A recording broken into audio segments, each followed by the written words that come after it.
Panther family, what is up? I have an absolute legend here with me tonight. As I mentioned before, I'm doing the group format this season, but this guy is a group within himself. So that's why it's just Mr. Dave Cohen on tonight, who most of you know as the voice of the Panthers.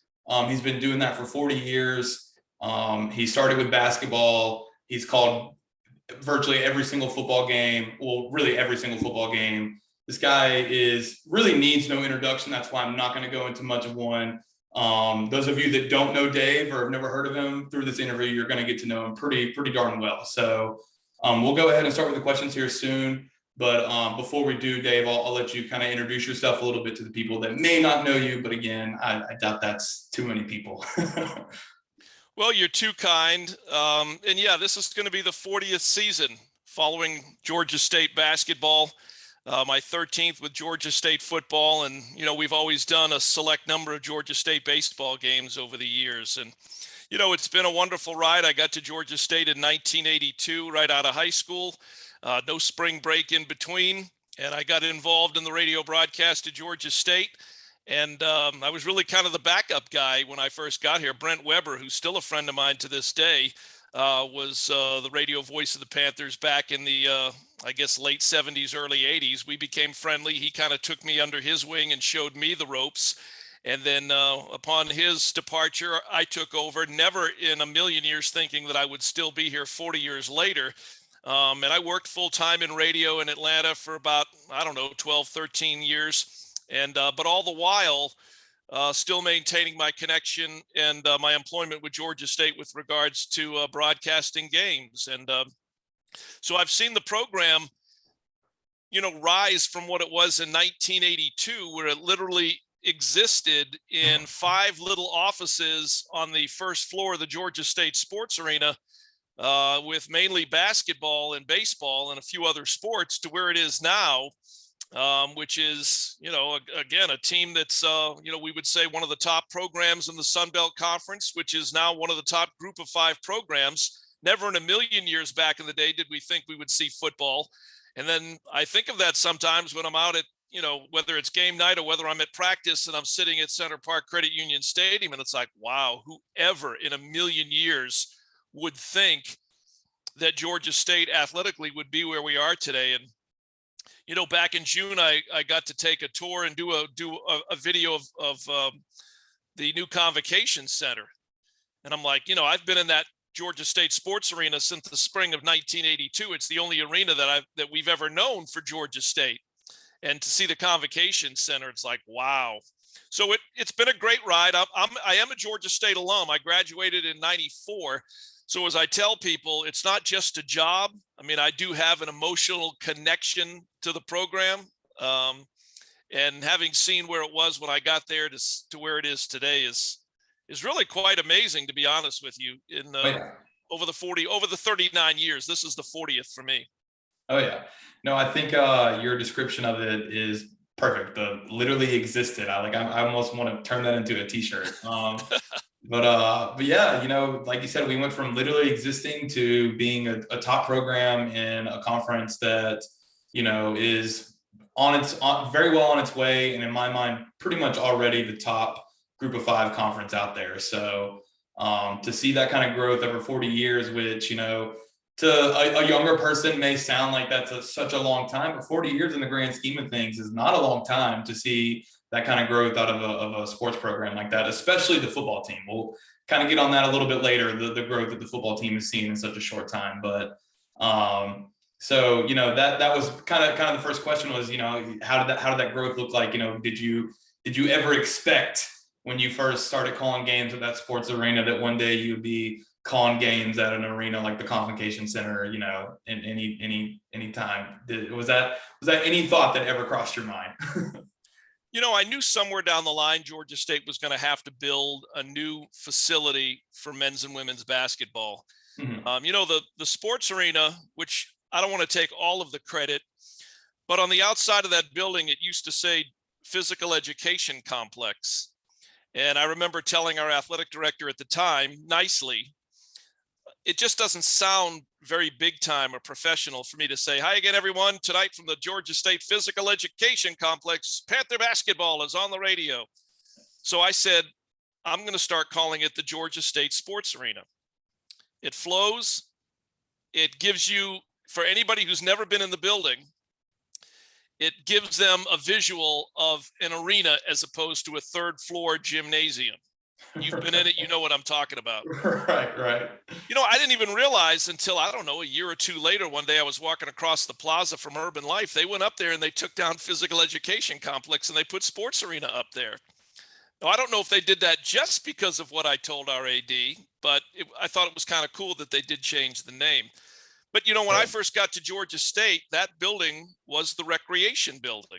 Mm-hmm. On the second floor where Jonas Hayes' office is now and women's basketball is now, that was all an area where you would show your student ID to check out a basketball and a towel if you were going to go swimming. Like, where the practice facility is now in the building that's right at the corner of Decatur and Piedmont. Uh-huh. That used to be the natatorium. We had a diving, Georgia State had swimming and diving team when I first got there. Mm-hmm. I actually swam in that pool a few times during free swim back in 1982, 83. It's now the Georgia State basketball practice facility. And, they eventually closed it. It had asbestos. And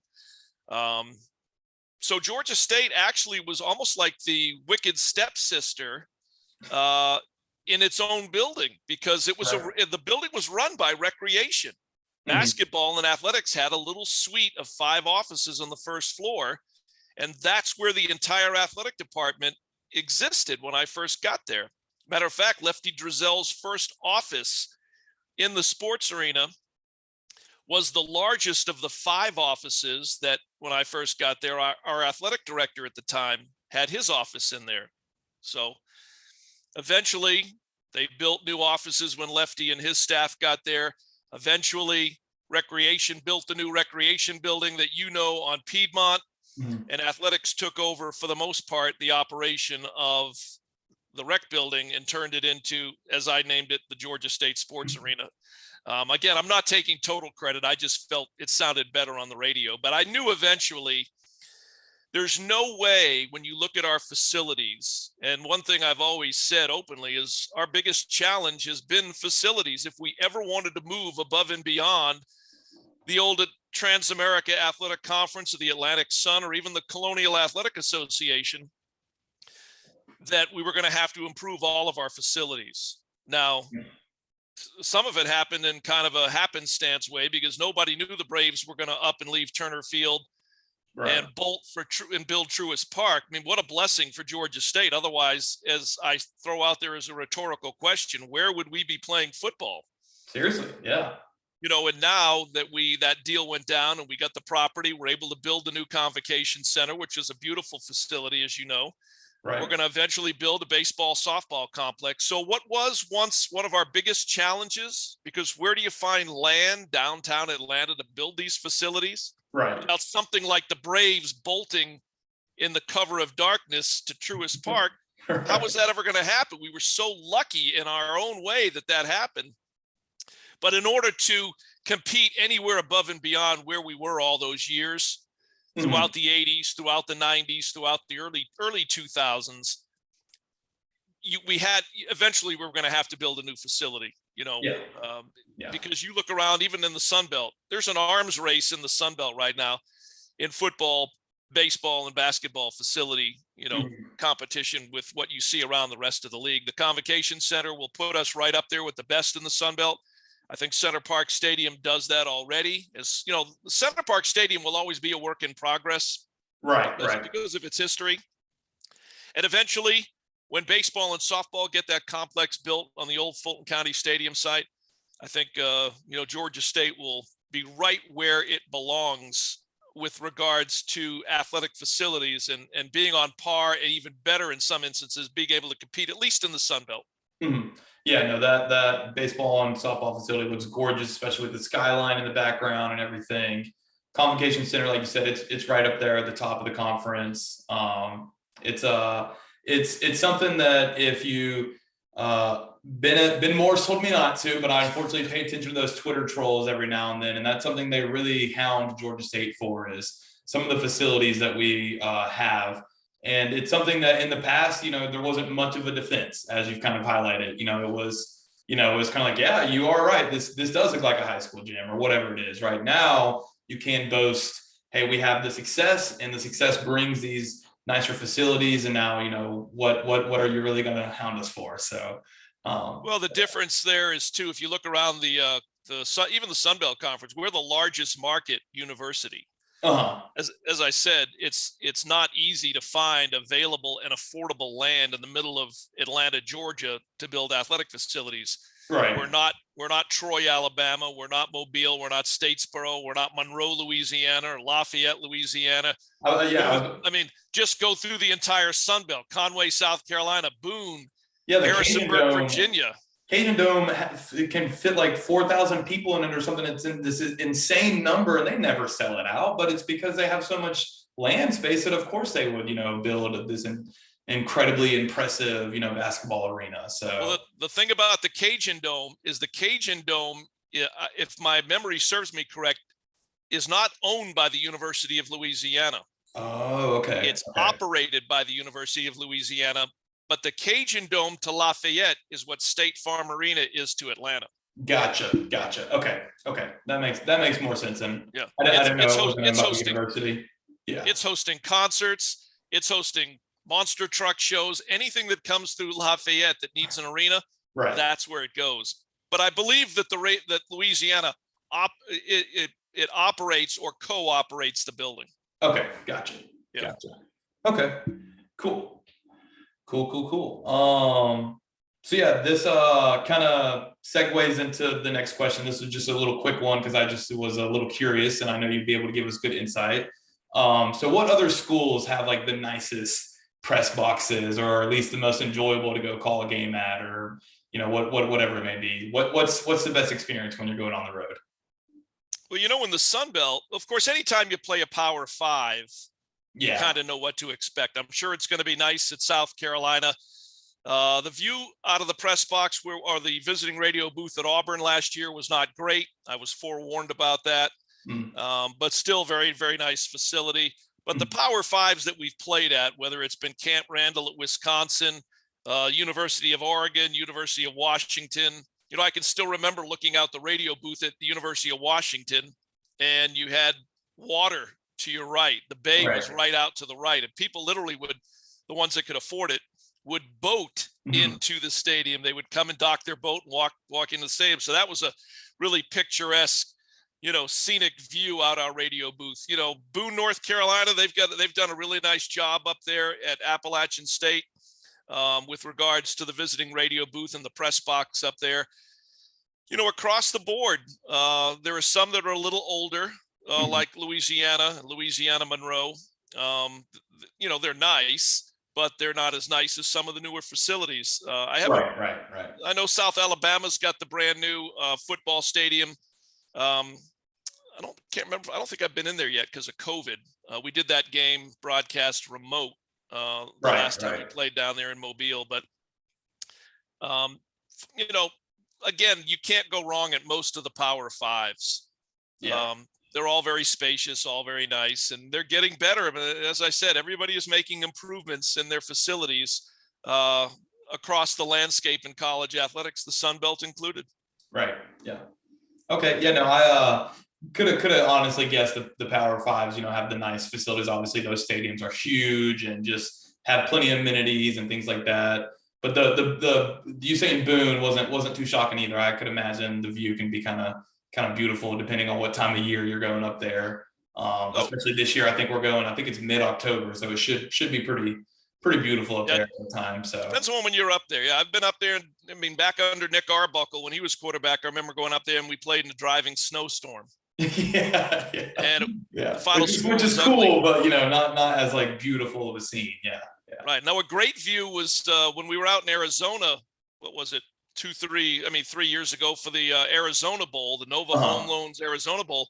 That was a great view as well out of our radio booth.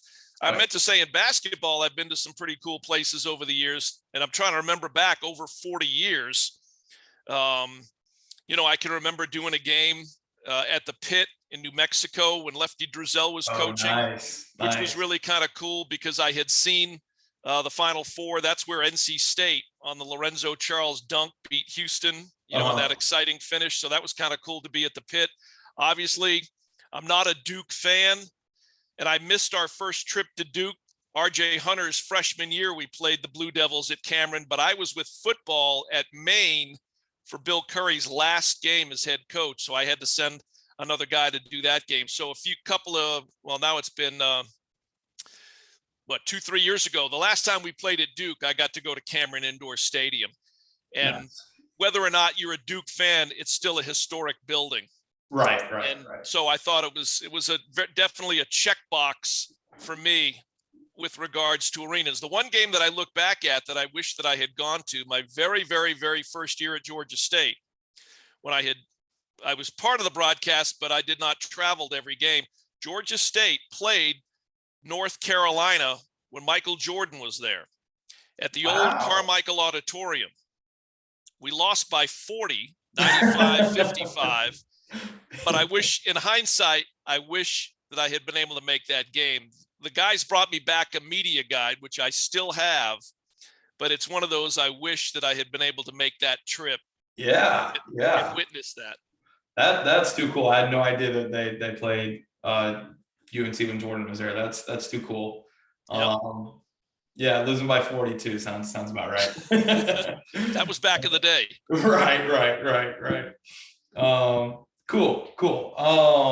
So as someone who's kind of been there for pretty much all of it and all of them, when you think of Georgia State sports, who is the one athlete of any era, any sport, and I guess it can be, a handful, but who's the one athlete that you think of when you think of Georgia State sports? And for that matter, it could be a coach as well, but who's the person that you think of when you're 40 years of being a Georgia State, sports family member?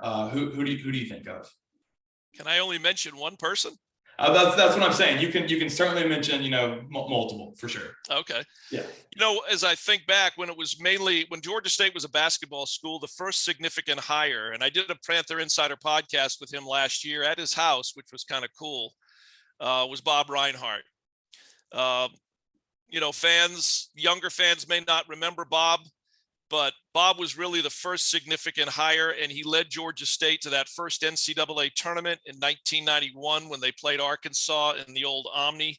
The Omni sat where State Farm Arena sits now. And then you could fast forward to Lefty Driesell, because whereas Bob gave us credibility in the city of Atlanta, Bob had won 3 state titles at Decatur High School as the head coach, was an assistant to Mike Fratello in the Atlanta Hawks for 2 years, and then decided he wanted to become a head coach again. And he accepted the second time around our athletic director's offer to coach at Georgia State. So he gave us instant credibility in the city. Lefty Driesell gave us our first credibility with what I'll term nationally from a basketball standpoint. And Lefty did what a lot of people told me and others that it could never be done, was that you can't win at Georgia State with the sports arena being like it is, with the budget being like it is, so on and so forth. And Lefty came in and he was here for 5 seasons and 10 games, and he had 5 winning seasons. He still has the best overall season in the history of the program, 29-5 in 2000, 2001. NCAA tournament in Boise, Idaho, and a win over the Wisconsin Badgers in that first NCAA game. And that was a Wisconsin team that had been in the Final Four the year before. Fast forward to Ron Hunter. The thing about Hunter is that he had only been at IUPUI prior to Georgia State, and he was there for 17 years and helped usher them into a Division I program. I didn't know much about him when I was told we were hiring him. As I reminded him many times, in the first interview we ever did, he told me he was going to change the culture of Georgia State basketball. And by golly, he changed the culture of Georgia State basketball that still resonates with us today, and that younger fans like you even can see. And it wasn't like that back in the early days. With regards to football, Bill Curry needs no introduction. He gave football an immediate face of the program. Even though after the first year we struggled, Trent Miles was great to me. And I'll always credit Trent Miles for really sacrificing his win-loss record in order to usher Georgia State football from what Bill Curry started to what Sean Elliott inherited. Mm-hmm. But Trent Miles will always be remembered, as Bob Reinhardt is for basketball, taking us to that first NCAA tournament. Trent Miles led Georgia State down to Statesboro, giving Georgia Southern a 34-7 loss in the final game of the regular season to secure that AutoNation Cure Bowl bid, and the first bowl appearance in the history of Georgia State football. Granted, we did lose to San Jose State, but it was a fantastic experience. There are so many athletes, and by the way, kudos to Sean Elliott, because he's been a fantastic hire in where, I mean, he inherited a program that was 3-9, and he has, granted, led us to an 8-win season last year, but back-to-back bowl wins. And it's so much harder and a longer process to build up a football program with 85 scholarships and over 100 athletes. And basketball's 12, 13 guys. It's a little easier to turn around a basketball program than to turn around football. But I think Coach Elliott's done a fantastic job in his 5 years with what he's been able to do. When it comes down to players, God, I could start with Tony Graham, who hit the game-winning shot at Stokely Arena in Knoxville in 1984 to beat the Tennessee Vols for the program's first win over a Power 5. Fast forward all the way to R.J. Hunter and his win over Baylor down at the Coliseum in Jacksonville. And then Albert Wilson returning the kick 96, 97 yards at Alabama to score the only touchdown in a 63-7 loss. Albert was really our first great player in Georgia State football history. Uh-huh. But then there is, again, so many guys. It's hard to pick out, a handful of guys. I mean, that's what makes the Georgia State Athletics Hall of Fame such a tough choice during discussions every year, because we have had a lot of outstanding student athletes over the years, and some have risen to levels like an R.J. Hunter, as a recent example, that you're lucky, not you personally, we're lucky to be around and to witness what they're able to accomplish. I think about R.J., he was only with us for 3 years. Mm-hmm. What do his numbers look like if he stays for that senior season and is not, I mean, I don't begrudge him. If the Boston Celtics drafted me, I'd go too. Right. But, RJ was one of those great players that, you just don't have an opportunity to be around and see every day. And for us, 3 years. And there's others that I'm not thinking of right now. We've had a lot of great players in basketball over the years. Shenard Long, who to me was one of the best players to ever play in the program up until RJ arrived. Kevin Morris was the cornerstone of what Lefty built in those 5 years. Darryl Cooper. Again, there's others. We'd be here an hour if I had to name them. Right. No, and that's I was expecting you to have a ton of people to list, and so some of those guys I might have to go back and look at some YouTube highlights, and for the older guys like that, who was the guy that hit the game winner against Tennessee? Tony Graham. Yeah, no, I'm definitely going to go look that one up for sure. And what I mentioned was just basketball and football. We didn't even touch on baseball or any of the other sports. Oh yeah. No, I think for someone like myself, you fail to realize how deep the history of sports at Georgia State actually is. So yeah, that's always good to hear. So Dave, I'll get you out on this one. But I feel like we gotta, especially with what week it is. Obviously this weekend is week 1 of college football. We're going up to Columbia to face the Gamecocks. I'll be there. Hopefully I'll see you while we're up there.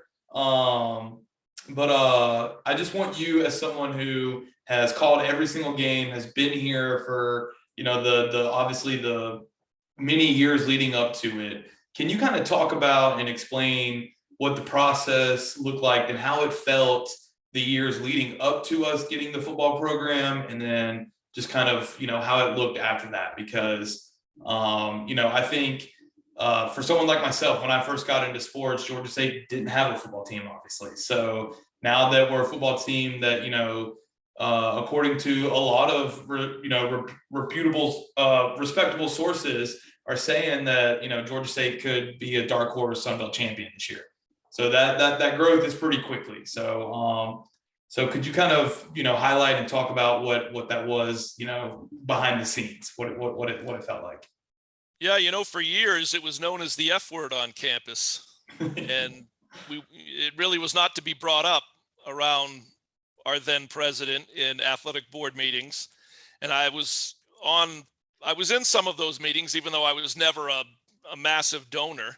And again, as I've mentioned to you off air, one of those folks that was not sure we would ever see football at Georgia State. I mean, when I got there, again, it was about 26. I mean, I'd say it was about 30,000 students, all commuter. There was no on-campus housing. And the thought process was, well, let's try to become a good basketball school and be consistent at that, which we had not been able to do from a consistency standpoint. And on his way out, and we had started, and Ben was involved with this with regards to club football. But club football was not NCAA sanctioned at Georgia State. It was run under the umbrella of recreation. Mm-hmm. But shortly before he retired, then President Dr. Carl Patton gave the okay to do a study. Is football feasible at Georgia State? From a student standpoint, from a financial standpoint, from a facility standpoint, is this something that realistically we should be looking to do? Right. Mm-hmm. And somewhere along the line, I think Georgia State figured it out that, all those years of being a commuter school were fine and dandy, but they needed to change with the times in order to attract a different kind of student. And in the South, you got to play college football. And they knew they also needed to start venturing into the on-campus housing business, which, mm-hmm. as you know, they have completely jumped into the deep end of the pool. And there's now, I don't know, somewhere between 8,000 and 10,000 students, I think, living on campus. Yeah. So after that study was completed, and Dan Reeves, the former Atlanta Falcon head coach and former NFL player, he was involved in that study and was great to work with when he was involved at Georgia State. They made the decision to go ahead with it. And, it had to go before the student athletic, the students in order to vote on whether or not they would approve the student athletic fee to increase in order to help fund football. And they made the decision to do that. And next thing you know, we're hiring Bill Curry, and, it's announced we're going to play in the Georgia Dome. And it once the ball started rolling, on one hand, I can remember we held a media event and a campus event in the student center where Mark Becker, Bill Curry, and our athletic director at the time, Cheryl Levick, they had a big red button on the stage, and I emceed that event. And when they pushed down on the button, it kicked off, we're starting football. We're going to play our opener in 800 days on September the 2nd, 2010 against Shorter University. 800 days, it felt like a long time when that clock started, but that clock tended to move quickly. And all of a sudden, we're in the Georgia Dome on the night of September 2, 2010. There was over 30,000 people. I know you've seen the photo. You may have seen some of the video. That superseded being a Georgia State event. That became a City of Atlanta athletic event because everybody wanted to be a part and to witness the first Georgia State football game. And from there, it just has snowballed quickly. I mean, it's crazy to say we're going into our 13th season. We've played at Alabama twice. We almost beat Auburn. We beat Tennessee. We almost beat Wisconsin. We've been to Oregon. We've been to Washington. We've been to West Virginia. We've been to Penn State. A lot has happened in a very short amount of time for Georgia State football. And even in just, granted, that's 12 years going into 13. The first 3 years we were FCS. Uh-huh. FCS Independent years 1 and 2, FCS in the Colonial Athletic Association for 1 year, year 3. And year 4, we're transitioning to the Sun Belt. And by the way, for your listeners, Georgia State was an original member of the Sun Belt Conference back in the mid-'70s when it was a basketball-only league. Wow, I did not know and then that. we were in it for about 5 years or 6 years. And then we got out of that league and we became independent. And then they joined the Trans-America Athletic Conference, which became the Atlantic Sun. But Georgia State returned to the Sun Belt. Georgia State was an original among the founding member schools that came up with the Sun Belt Conference. Yeah. That's awesome. So football has just, to sit there and watch it now and to win a bowl game or win back-to-back bowl games. And I think back to those meetings where I was told, don't mention football. They don't want to hear anything about football. It's like, man, where did this, it's like lightning speed in between now, even though at times it felt like it moved kind of slowly. Georgia State is light years athletically ahead of where it was even just 15 years ago. Oh yeah. No, the football, it's something that when I first kind of got into it, I have to shamefully admit it was after we beat Tennessee. And because before that, I checked the score and, there were a couple of years, the year with Trent Miles where we did go to the bowl game, there were times where it seemed like Georgia State might have a good year, but kind of like you said with the basketball, the consistency just wasn't really there. And now with Sean Elliott, I know we have a tough schedule this year, just like every year, but iron sharpens iron. And, I actually do predict that we'll break our record that we broke last year and win 9 games this year. I think this team, I did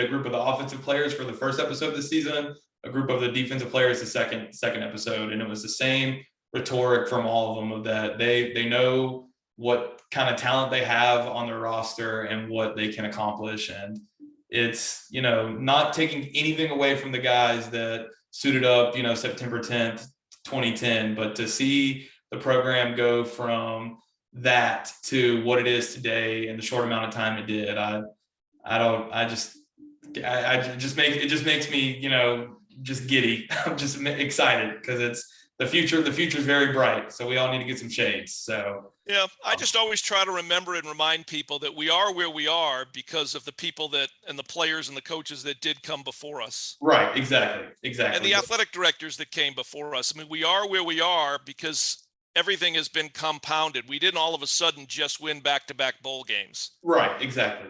So, this is. As the old timer in the group, I do always just try to remind everybody nicely, we are where we are, which is great. Mm-hmm. But Trent Miles made a contribution. Bill Curry made a contribution. Everybody, all the assistants of the past made contributions. Right. And that's true across the board in basketball and all of our sports. Oh yeah. No, it's those guys, paved the groundway for people to come in and as some young people say, those people walked so these people could run, so right. So it's a great feeling. And I've said it on past episodes, so I'll say it again. I really think we're gonna have to hide our royal blue on Saturday evening around 10:45, 11 o'clock, because those South Carolina fans are going to be too happy with us, because I do predict our guys coming away with a win. But cool. Thank you so much for joining, Dave. It was an absolute honor to have you on. I knew I was going to learn so much listening to you and just all the knowledge and history you have. So huge honor to have you on. I know my listeners are going to love it. Like I said, I'd love to see you this weekend if possible while we're all up in Columbia. But yeah, it's a pleasure, and I'm looking forward to hearing you continue to call all of our games, man. I appreciate you coming on. Well, yeah, I appreciate you having me on. I thank you for the kind words. It's been great. As I mentioned, I'm an alum, so it's not just a job. It's Right. an emotional attachment. And yeah, stop by the visiting radio booth at Williams-Brice. I've done basketball and I've done baseball at South Carolina. I've never done football. And I've heard Williams-Brice on a Saturday night, hopefully it's great weather, is a fantastic, one of the better experiences in college football. So like you and our fans, I'm looking forward to being over there and experiencing it, and then hoping that we come out and play well and get out of Columbia and get back on I-20 heading east with a W in our back pocket. Yes, sir. Yes, sir. For the same word, it's a great experience. So hopefully it ends as a great experience for us too. So, but thank you again, Dave. And like I said, I'll definitely stop by Saturday, and we'll keep in touch. All right, I appreciate it. Of course. Thank you, Dave. Have a good night. You too. Bye now.